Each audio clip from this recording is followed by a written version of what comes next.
আচ্ছা শোনো, ওঠো না। কেন? বাজারে যেতে হবে, আমাদের প্রয়োজনীয় কিছু আসবাবপত্র কিনতে হবে। কি কিনবা? শোনো, একটা অর্ড্রপ কিনবো, একটা ড্রেসিং টেবিল কিনবো, চুলা কিনবো, আর হচ্ছে হাঁড়ি পাতিল কিনবো, আর ছোট্ট একটা ফ্রিজ কিনবো। এই শোনো, আমাদের কি আসলে এত কিছু দরকার আছে? আরে হ্যাঁ, লাগবে তো। শোনো, এখানে একটা অর্ড্রপ রাখবো, ঠিক আছে? আর এই সাইডটাতে, এখানটাতে ড্রেসিং টেবিল হলে হবে, একটা টুল নিয়ে বসবো এখানে। এখানে চুলা আর বাকি সব জিনিসপত্র এখানে রাখবো, আর এখানে ফ্রিজটা রাখবো। আর ফ্রিজের মধ্যে থাকবে আইসক্রিম। আমরা দুজন আইসক্রিম খেতে খেতে রাতে গল্প করব, ঠিক আছে? সেটা তো বুঝলাম, কিন্তু কথা হচ্ছে এখানে তো বিদ্যুৎই নাই, তুমি ফ্রিজ দিয়ে কি করবা? আমরা এখানে ন্যাচারাল খাবার দাবার খাবো। হ্যাঁ, এখানে তো বিদ্যুৎ নাই, তাও কথা। আচ্ছা ঠিক আছে, যাও, ফ্রিজ লাগবে না, কিন্তু অর্ড্রপ আমার লাগবে, কারণ আমি কাপড় চোপড় রাখবো কোথায়? আর ড্রেসিং টেবিল তো লাগবেই মাস্ট, কারণ আমার নিজেকে পরিপাটি রাখতে হবে।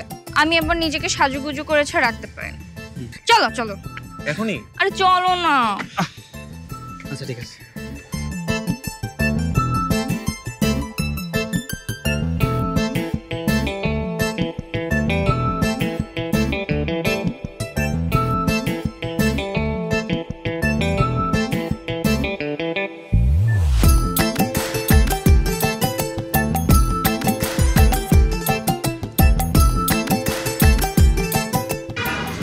আমার এটা পছন্দ হয় না।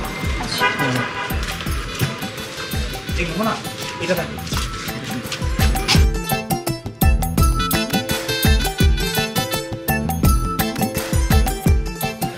আমার পছন্দ হয়েছে। ভালো লাগছে ভাই? তাহলে বলেন দাম কত?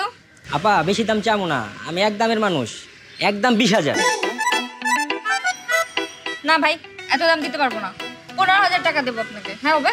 কাজ করেন 18,000 টাকা দেন। কি ভাই, এত দামাদামি করলে তো হয় না। আপনি ঠিক আছে, একদম 16,000 টাকা, আর 1 টাকাও বাড়াবো না। আচ্ছা ঠিক আছে দেন। রাসেল ভ্যান রেডি কর। এই ভাই, রাসেলের পরে ভ্যান রেডি করতে বলো। তুমি শোনো, তোমার সাথে একটু কথা আছে।